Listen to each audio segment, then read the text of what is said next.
T-minus 3, 2, 1. Ignition. Wilkow Satcom 1. We are go. Wilkow Satcom 2. The fusion of rational thought and political analysis. This is what your brain has been waiting for. News, politics, and issues enhanced. You've just joined the Wilkow Majority. The next generation of great talk radio, the undisputed leader of the new school. And Wilkow, Sirius XM Patriot phone lines, as always, 486-95 Patriot, 957-2874. The email to spell me name right, WILKOW at WilkowMajority.com. Individual Patriot first, Conservative second, Republican third, and working every single day to make this the most popular program offered by Sirius XM Radio because it's based on one thing and one thing only, and that is rational thought. So welcome to the Wilkow Majority. I'm Andrew Wilkow. The media has made the coronavirus not only a case for Marxism, they've also used it as a 400-pound hammer to beat over the heads of people of faith, most notably Christians. They've even mocked the idea of drive-by. People just pulling up, not getting out of their cars, not sitting in pews, not sitting in masses, driving by and allowing their pastor or preacher or whatever man of the cloth they wish to be blessed by. They've mocked this. And they've most notably mocked Liberty University, which, by the way, I didn't even know this until I was preparing for this interview with Jerry Falwell Jr. They've been doing distance learning since 1985. Joining us on the program right now is Jerry Falwell Jr., president of Liberty University. How you doing, sir? Great, Andrew. How are you? This has been a wild ride for people of faith. And not just Christians, Hasidic Jews. You can go across the board. I haven't seen any targeted verbal assaults against Muslims, but that's a separate topic. But your decision to reopen portions of Liberty University has been targeted heavily by the media. You know, back in March when we had our spring break, that's when the governor started issuing orders that you couldn't have gatherings of more than 100, or then he went down to 10. Well, we have lots of classes that are over 100, so we decided during spring break that we had no choice but to go to online format, which we were a pioneer in. We started in 1985, and we have the largest private nonprofit online university in the country, and we have about 100,000 students, which actually just went over 100,000 this past week, and adult students all over the country. But we also have 15,500 students on campus, and we're an NCAA Division I athletic program. But during that spring break, we decided to go all online, and then we decided, well, we figured most students would not come back because of just the situation. But there were certain ones who didn't have high-speed internet in their homes, so they couldn't do the online education. They had elderly parents or elderly relatives at home, living at home, or they were international students. So we knew a certain number would have to come back. So we spent the whole week preparing for takeout. All the restaurants were converted to takeout only. We opened up all the academic buildings so they had plenty of room to spread around. It turned out about 1,200 came back. And on a campus built for 15,500, it looked like a ghost town. Well, the New York Times, a lot of other schools did the same thing. It was a common practice across the whole country. But only one school was attacked by the New York Times, and it was Liberty. And we had social distancing strictly enforced. We had added security. We put up no trespassing signs at every entrance to campus because we didn't want people coming from the outside. Well, the only ones that we know of that broke those no trespassing laws were the New York Times and ProPublica, two liberal news organizations. Disregarded our students' health, came from hot spots like New York, rich Richmond. I don't know where the ProPublica guy came from, but we swore warrants out for their arrest. They claimed that there were 12 COVID cases on campus. Complete lie. They quoted a doctor who told them, and he's given us the written correspondence with them, where he told them he had no official role at the university, and he just happened to know 12 upper respiratory allergies or whatever. Anyway, they completely lied. It went out to 750 news organizations across the country and printed it as fact that 12 people had COVID. And they didn't put some of the qualifications in there that the doctor, who's a good guy, had given to the New York Times. So we have a law firm in Manhattan, and we're preparing to go to court against the New York Times, not only for all the normal things, but also for civil trespass. And we're not going to let them get away with scaring our parents. We closed the campus this past week, had 0 cases, faculty, staff, or students. Nobody who was stationed on campus even tested positive. So I want to focus on the trespass thing for a second, because Vanity Fair wrote a piece saying that you are seeking to criminalize journalism. The New York Times, I guess under the First Amendment, is free to report whatever they want, and you're free to debunk it in a column in the Washington Times. But that does not, the freedom of the press is not the freedom to trespass. The freedom of the press. Liberty is a private university. It's private property, and the signs were posted at every entrance and all through the campus. No trespassing unless you're on official university business. And they never asked permission. They never told us they were coming. The New York Times reporter, Elizabeth Williamson, she actually put in her first headline that she had been on campus that week. And then when I called her and told her she was in deep trouble, she changed the headline. So we couldn't find any eyewitnesses that could put her there, but the other 2, we did have eyewitnesses who are anxious to testify.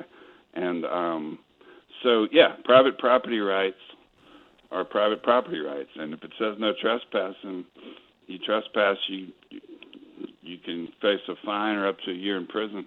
And it's I think it's called for here, because our parents need to know that we're taking seriously our obligation to protect their students when they have no choice. I mean, their children, when they have no choice but to be here on campus. And to do otherwise would be a dereliction of our fiduciary responsibility. So we has nothing to do with freedom of the press. It has to do with property rights. I'm looking at a letter from your lawyer to the New York Times, dated April 8th. It's May 12th. What is the status of your legal action against the New York Times? The pleadings have been drawn, and we're reviewing the final drafts now, and we're not backing down. You know, I know there's a relationship between your family and the Graham family. From my reading, many of the Graham children and grandchildren have graduated from Liberty University. When Franklin Graham's 4 children all came to Liberty. 3 of them graduated, and the other one transferred because she was her fiance went to another college and she married him. But it's a very close relationship. We work with Samaritan's Purse. Our students do. Every time there's a disaster, our students are the first ones to hit the road and volunteer for Samaritan's Purse and Franklin Graham's organization. And we're proud of that relationship. And the Graham family, Reverend Billy Graham probably did more to spread the gospel than anyone else who's ever lived, other than Jesus himself. And so we're proud of that relationship, and we plan to continue it. I wanted to get your thoughts, side by side with the New York Times obviously doing a hit piece on you and Liberty University for obvious reasons. They have a disdain.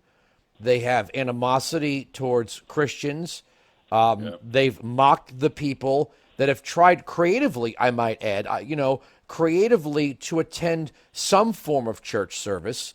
They haven't, showed the same hostility towards Muslims. But the Samaritan's Purse was protested for bringing a hospital. This is something, I don't care what your religion is. I don't care if you're an atheist. If somebody shows up with doctors and a mobile hospital and says, we're here to save lives, and you protest them, that to me is beyond bizarre. Well, it reminds me of when Chick-fil-A went to New York City and they were boycotted because they were owned by Christian executives. And so you talk about the ultimate, just what's the word I'm looking for, intolerance. I mean, that's got to be it. If you won't do business with somebody because you don't agree with their faith, then how in the world do you function as a society? I mean, everything you buy, who's got time to check and see what the owners of that company believe? I mean, it's stupid. Well, if you want a bizarre side note to that, I remember when they opened up two locations, one on 38th and then one across the street from Fox News and Sirius XM, and they were giving away, I think it was like free Chick-fil-A for a year, and all these left-wing protesters came out and said, well, if you're really a Christian family, why don't you give free food to the homeless? They didn't seem to know that Mayor Bloomberg made it illegal for private citizens to feed the homeless. Illegal in New York. Well, didn't Bloomberg also make it illegal to order supersized drinks? Yeah, that's among other things. The problem there was the drinks were taller than he was, but he was just the ultimate nanny state, and I don't understand how somebody could have made as much money as he has with that type of thinking. It just doesn't make any sense. Going forward here, the coronavirus, I mean, look, there's always been an anti-Christian bias in the mainstream media. Going forward, where do you think it goes from here? Because, I mean, it is laid bare. It is obvious, again, the New York Times didn't attack any other university. They haven't attacked anyone else's faith. They haven't, they have not goaded protests against any other organization. To me, it is bizarre. When Franklin Graham is asked, are you going to turn people away if they are not Christian or they're gay? He says, well, we're going to treat everyone. Well, what about if they're gay? Well, that's part of everyone, right? I mean, if you say everyone, it's we are here to help. We are not here to and Liberty admits gay students. We always have. You don't get turned down for admission if you're gay, and so it's. Who's the ones that are intolerant? I don't think it's the Christians. I think the Christians are forgiving, they're loving, they're accepting, and I think the other side looks at Christians with disdain and hate, and I think the people who preach tolerance are the most intolerant in our society. And it didn't used to be that way. Liberals used to be the ones that said, I talked to Alan Dershowitz last week. He's one of these old-fashioned liberals where they would say, I may not agree with what you say, but I'll die for your right to say it. This new group of liberals are authoritarian, and they don't want you to have the right to say it. And that's dangerous for our society. Do you think, and look, I always point to the academic left because these Democrat politicians and media talking heads don't come up with this stuff on their own. They're not smart enough in many cases. But one of the things, in order to bring about the kind of society they seem to want, which is government controlling healthcare, government controlling the economy, government controlling general life, people can't believe in God anymore, right? If people believe there is something higher, a higher authority than the government, if they believe that our rights come from God and not from men, they will reject the people who say the only order in your life is government. And that was our founding fathers' main reason for establishing the type of government that they did, because in Europe for centuries, the belief had been that power comes from the government is sovereign, the King of England appointed the Archbishop of the Anglican Church, and it was a radical idea that rights come from God, not from government, and that government's only role is to protect those rights: life, liberty, pursuit of happiness. And that's what's made America the most exceptional and the most successful, most prosperous country in the history of the world. And if we ever move away from that, back towards the old model where government is all powerful, then we're doomed, I believe. I want to add in one last thing before I go to commercial break. Jerry Falwell Jr. is joining us. He is the president of Liberty University. The Amendment has more than one protection. It does protect the freedom of the press, but it also protects the freedom of religion, not the freedom from religion, the freedom of religion. And isn't it amazing how the press looks down on the freedom of religion and the right of the people to peaceably assemble and petition their government to redress of grievances, that the very protections that they're afforded, they would otherwise eviscerate the other protections in the very amendment that created them? Well, I live on a big farm in Bedford County, Virginia. A couple of farms over was Thomas Jefferson's plantation, and where he spent a lot of his time. But he saw that in colonial Virginia, the Anglican Church required every citizen in Virginia to be a member and to pay tithes. The king appointed the archbishop. And so Thomas Jefferson, after we won the Revolutionary War, the first thing he did was put in the Virginia Constitution churches could never incorporate again, because the church had amassed most of the land in Virginia using those tithes that were required. And the king controlled them. And so he made it impossible for churches to own land. That didn't change until just a few years ago. And the reason he did it, though, is because the government was using the church, controlling the church, and using that to control the people. And they turned it upside down in recent decades and said, no, what Thomas Jefferson meant by the separation of church and state is that he didn't want the religion to have any influence on the government. It was just the opposite. He didn't want the government to control religion.